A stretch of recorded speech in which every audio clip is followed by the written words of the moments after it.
What's up, ladies and gentlemen? This is Jordan Sather, J-Dog, Juicy J here, whatever you want to call me, on February 21st, bringing you another edition of my disclosure report, basically trying to bring you the best fake news I can. And in this edition, I'm going to discuss with you a few more arrests that have occurred. Milo Yiannopoulos, however you say his name, a UK leader that's been outed, and then talk a little bit more about Vault 7. But first, I want to tell you that these news reports that I've been doing, that any of you guys have been following along, they're going to be switching to a new YouTube channel. And don't worry though, I'm keeping this one. This one I'm going to keep for more informal stuff, kind of some of my rants and tirades. I'll answer questions from you guys, give some of my philosophies. But on that new channel, it's going to be much more professional because I'm actually working with somebody who already has a YouTube channel with twice the subscribers of this one, and it's going to be much more professional. There's going to be some more in-depth reports and some better editing, which is cool. So, you know, I'll be like Ben Swan 2.0 with that channel. So I'll let you guys know when that comes up, and you can hop on over to that one to get more of these updates.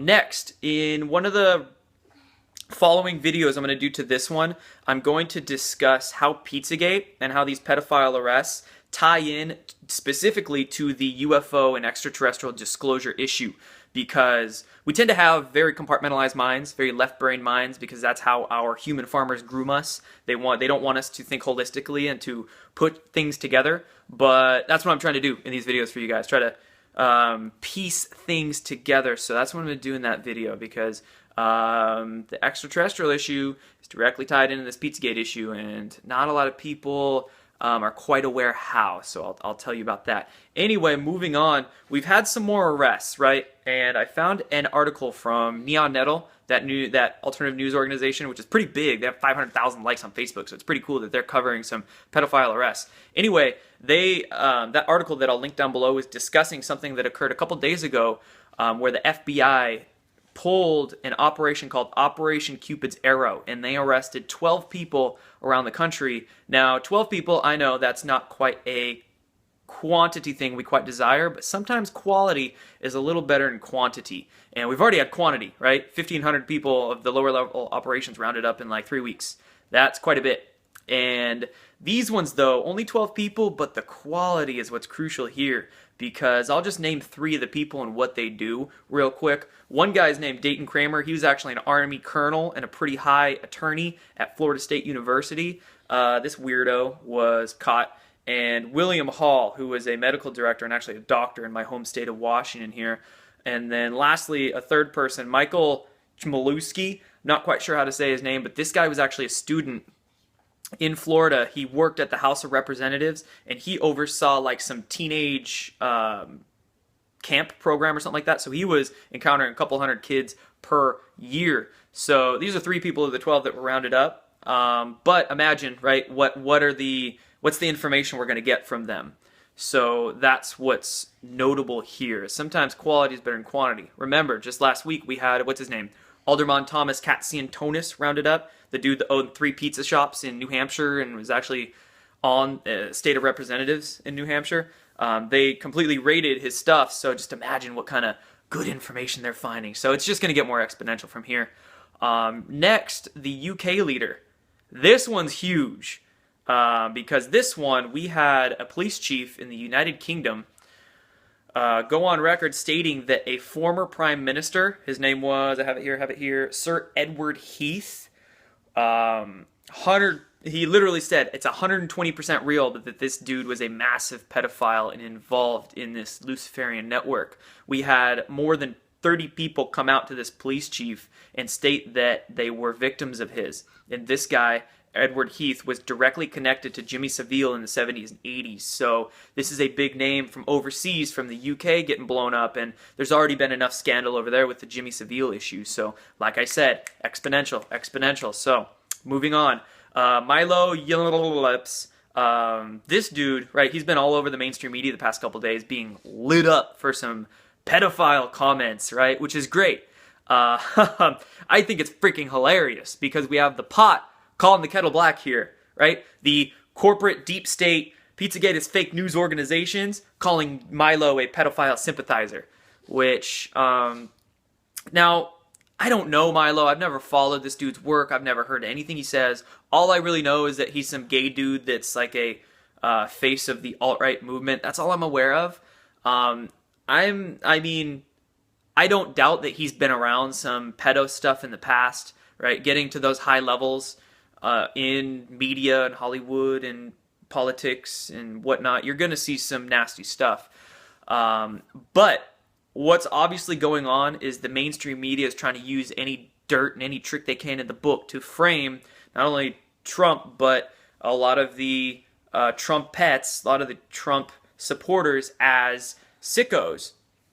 Because that's obviously, I mean, that's what they had to do with Trump's pussy grabbing video, right? They had to go 10 years back to get some obscure dirt on this guy and release it to try to frame him to make him look bad.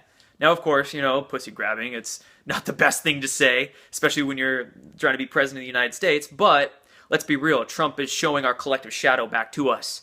You know, I've been to college just a few years ago. I know all that type of stuff, and it's not pretty. It's something that we all have to get over. But if we're all here, you know, blaming Trump for being a womanizing douchebag, well, let's just look in the collective mirror. Anyway,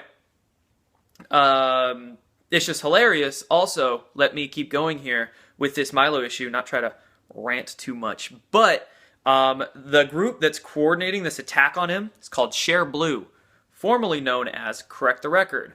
Who owns this? None other than freaking David Brock, who was James Alefantis, James I Love Infants, former ex-boyfriend, which he has been doing so much cover your ass in his media organizations, especially with Media Matters, right? Media Matters was, I think they own, what website was it? When Ben Swan did his Pizzagate report just a few weeks ago, he got lit up. Was it by thedailycaller.com? Or one of those websites that was owned by David Brock and his Media Matters started lighting up Ben Swan, calling him all kinds of names and stuff. So anything David Brock owns in regards to the media, he is using to try and paint everybody who is against the deep state and exposing these Luciferians as bad. So pretty obvious there. Wanted to throw that out there. Lastly, Vault 7. I want to touch on that real quick. I think many people, I mean, this is just perspective that I'm going to throw out there, but I think a lot of people were overanalyzing the Vault 7 and trying to get very deep down. Oh my God, all this cryptic, symbolic stuff, which it was symbolic, but I think it was just simply a dead man's trigger for Julian Assange, because we had the elections, the Ecuadorian elections come up on the 19th, and Vault 7 came out, I don't know, early February or something, basically telling the deep state to F off, right? Like, one of the pictures was from George Soros' website, right? The person in the mailbox, Doomsday Seed Vault, you know, who is Vault 7, Vault 7, a lot of references to like the 7th floor of the State Department that the Trump administration just laid off the other day. Vault 7 could have been, you know, more dirt on Hillary, whatever it was. Basically, WikiLeaks was saying, don't you try and pull anything with these elections or anything that's going on, because we got dirt on you. And with these Ecuadorian elections, it was so crucial because the globalist candidate, the conservative candidate, Lasso, I think what happened, because WikiLeaks released the leak of the CIA meddling in foreign elections, right? Just like 2 days ago. That was a leak they released. What I think WikiLeaks was saying is, hey, don't you mess with this Ecuadorian elections and put your man into place that's going to try and take out Assange, right? And the man who actually won, it doesn't look like there was any meddling in that election, because the man who won was not the conservative globalist candidate, but the some other guy named like Lenin Moreno, who actually said, you know, he wouldn't be so harsh on Assange, and he would contemplate Assange staying and the asylum continuing. So looks like WikiLeaks just said, hey, don't mess with us. We got dirt on you.